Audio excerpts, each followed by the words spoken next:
Os Oscars 2012 e 2013 podem não ter sido da primeira prateleira, mas tiveram sim bons níveis, e o cinema era o foco central dos dois ganhadores desses anos. O Artista falava sobre a transição do cinema mudo para o sonoro, enquanto Argo mostrava como o cinema poderia ser capaz até mesmo de resolver problemas diplomáticos. Nesse novo vídeo do Cine7 aqui no YouTube, eu falo sobre quais são os meus favoritos para cada uma das duas edições.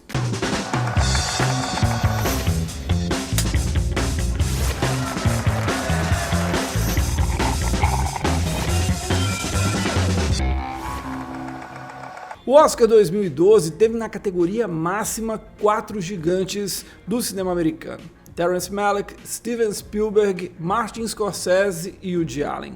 Ironicamente, porém, o ganhador foi um filme dirigido por um francês, mas que falava, veja só, sobre Hollywood. Iniciando os meus favoritos, nas categorias técnicas, a homenagem do maior cineasta norte-americano vivo ao mago Georges Méliès iria sair carregada de prêmios. Seriam 4 estatuetas para a invenção de Hugo Cabret: montagem, efeitos visuais, direção de arte e mixagem de som. O Artista não ficaria tão para trás, com conquistas em figurino e trilha sonora. O Emmanuel Lubezki receberia o primeiro Oscar da carreira, justo pelo melhor trabalho dele nas telonas, no fantástico A Árvore da Vida. Apesar da forte concorrência de Albert Nobbs, a transformação da Meryl Streep em Margaret Thatcher levaria o fraco A Dama de Ferro a ganhar maquiagem. Edição de som seria do ótimo Drive, enquanto A Separação é indiscutível em filme de língua não inglesa. Em uma disputa equilibrada, sou mais Chico e Rita,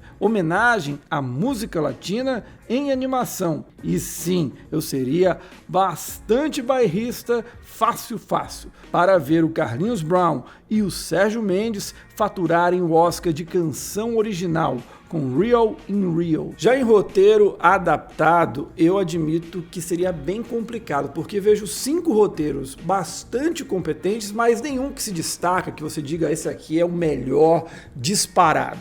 Nessa situação, eu fico com Os Descendentes, que prova mais uma vez a capacidade do Alexander Payne em construir ótimos roteiros com grandes personagens. Já em roteiro original, eu admito que seria tentador demais premiar o Oscar Garrafa Hard por A Separação, que é um dos melhores filmes desse século XXI.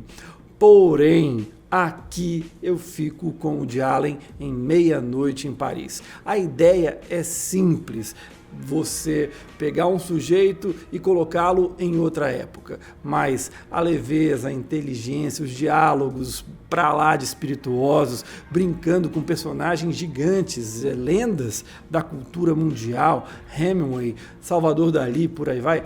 Enfim, com o Woody Allen, o talento, a ironia que ele tem, é muito delicioso, enfim. E seria também uma forma de prestigiar o último grande filme do Woody Allen. Mesmo antes de entrar em desgraça no cinema americano, os filmes dele deram uma queda e não eram mais desse nível como acabou sendo Meia-Noite em Paris. Então, daria esse prêmio para ele tranquilamente. Os prêmios de coadjuvantes seriam mantidos. A Octavia Spencer, além de ser disparada o que Histórias Cruzadas tem de melhor com a sua personagem ácida, que não leva desaforo para casa, ainda conta com rivais nada empolgantes. Já o Christopher Plummer não apenas traz o histórico de quem não tinha vencido o Oscar até então, como também está maravilhoso em toda forma de amor.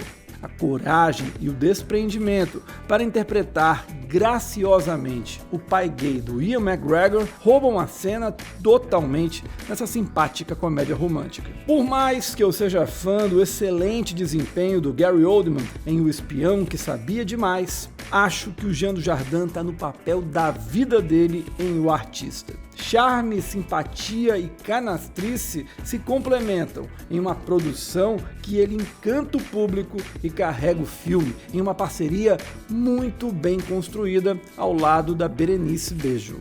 Já em melhor atriz, eu até entendo o clamor por uma nova vitória da Meryl Streep após 3 décadas. Entretanto, o meu voto iria fácil para Rooney Mara. É o desempenho mais assombroso das 5 indicadas e que poderia ser um ponto de virada transformador, caso a conquista se concretizasse. Tamanha a bem-vinda estranheza que ela provocaria. Melhor filme e direção iam para o mesmo caminho. Terrence Malick e A Árvore da Vida. Quem disse que filmes religiosos e com viés filosóficos não podem ganhar o Oscar? E aqui o Malick, ele faz isso a partir de um ponto de vista muito ambicioso. Afinal de contas, ele trata sobre questões que estão desde os primórdios da humanidade. Quem nós somos, como é que o universo surgiu, o que é Deus, enfim. É um filme muito complicado, metafísico mesmo, mas que ele consegue fazer de uma maneira cinematográfica impressionante. Eu acho que, é lógico, iria dividir muita gente. Eu sei que tem gente que detesta esse filme, mas é o meu favorito, acho incrível. E seria muito legal. Imagina um filme desses ganhando melhor filme, a categoria máxima do Oscar. Acho que abriria muitas possibilidades para o Oscar. Eu preciso admitir que eu gosto demais do Ben Affleck. Acho que ele é uma figura espetacular, de altos e baixos. Não é que nem o Leonardo DiCaprio, que tem uma carreira só brilhante. Pelo contrário, o Ben Affleck já passou por todas as fases. Ganhou o Oscar com o Melhor Amigo, mas depois acabou se metendo numa grande confusão que o levou a se tornar piada, até ressurgir com Argo. Não é à toa que eu gosto dessa vitória, ainda que, se dependesse de mim, os resultados seriam bem diferentes. Entretanto, nas categorias técnicas, haveria uma convergência bem grande entre o que aconteceu no Oscar e aqueles que eu premiaria. As Aventuras de Pi, por exemplo, manteria as conquistas de fotografia, efeitos visuais e trilha sonora. Os Miseráveis, em maquiagem e penteado, Lincoln, em direção de arte, Argo, em montagem, e Skyfall, em edição de som, seriam vitórias sem maiores convicções. Isso é bem diferente da conquista da Adele em canção original e do longa do 007 em mixagem de som. Já Amor pode não ser o meu preferido do Michael Haneke, mas era indiscutível em filme de língua não inglesa. As duas maiores surpresas ficariam em animação, com Frank Winnie, e figurino, com Espelho, Espelho Meu, fantasia estrelada pela Julia Roberts, que tem justamente nesse setor sua única coisa memorável. Em roteiro adaptado, eu vejo um cenário muito parecido que aconteceu na temporada anterior. 5 bons candidatos, mas nenhum prevalecendo. Nisso, eu acabaria ficando com o que a academia premiou, que foi Argo. Acho que o Chris Terrio tem a capacidade de mesclar suspense, drama, um pouquinho de policial, um pouquinho de comédia em uma história que ele consegue fugir das questões mais tensas diplomáticas entre Estados Unidos e Irã, que na época estavam brigados, e ainda também dá um bom contexto histórico do momento. É um trabalho redondinho, bem completo e que, na boa, venceu o Oscar, acho que merecidamente. Já em roteiro original, ali o negócio realmente estava de outro nível.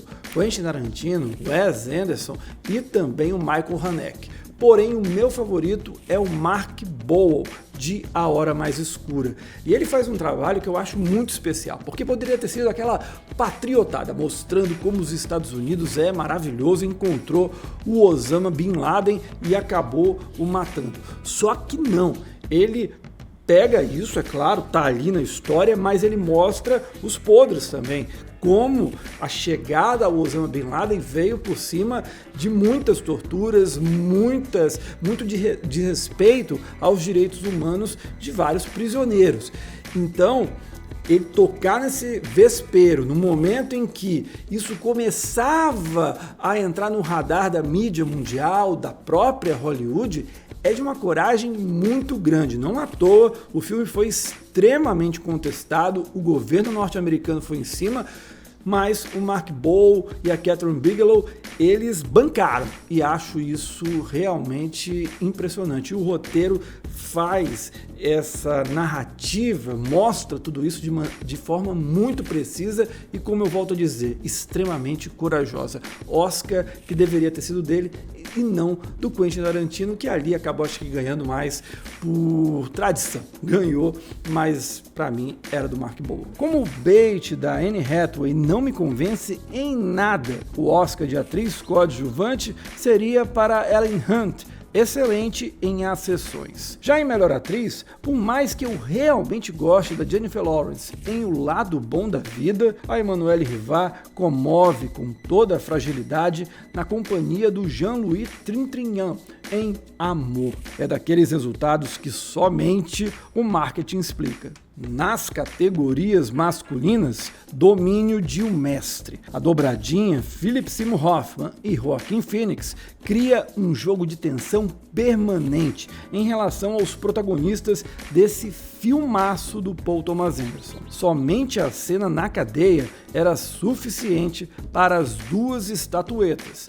E isso, mesmo tendo a lenda Daniel Day-Lewis mais uma vez excelente em Lincoln. Sem a Kathryn Bigelow em melhor direção, acho que o Oscar ficou em boas mãos com o Ang Lee. A capacidade dele conduzir uma narrativa em tom fabular de uma história extremamente pesada e o espetáculo visual que é o filme mostra que o Ang Lee é aquele cara que consegue pegar qualquer história, qualquer gênero e fazer grandes produções, dar um salto na qualidade. Na mão de muito diretor, tinha virado um filme somente apoiado nos efeitos visuais. E ele não, ele é um cara que consegue olhar o todo. Então, para mim, um Oscar que, diante das alternativas ali, eu acho bastante justo. Por fim, o meu favorito de melhor filme é A Hora Mais Escura. Além dos motivos que eu já coloquei aqui, da coragem de mexer num vespeiro que a gente não conhecia na totalidade na época do que a gente tem de informações hoje, acho também que venceria o filme da Kathryn Bigelow, porque os outros candidatos não eram tão fantásticos assim. Tivemos bons filmes, alguns médios, e aí eu coloco Argo, O Lado Bom da Vida, Os Miseráveis, esse eu já não gosto muito, Indomável Sonhadora e Lincoln. Ali eu acho que estão na média.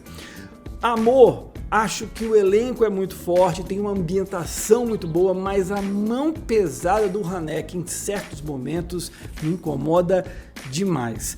Django Livre é um patamar abaixo dos melhores do Tarantino. E As Aventuras de Pi, gosto, acho um belíssimo filme, mas não sou tão...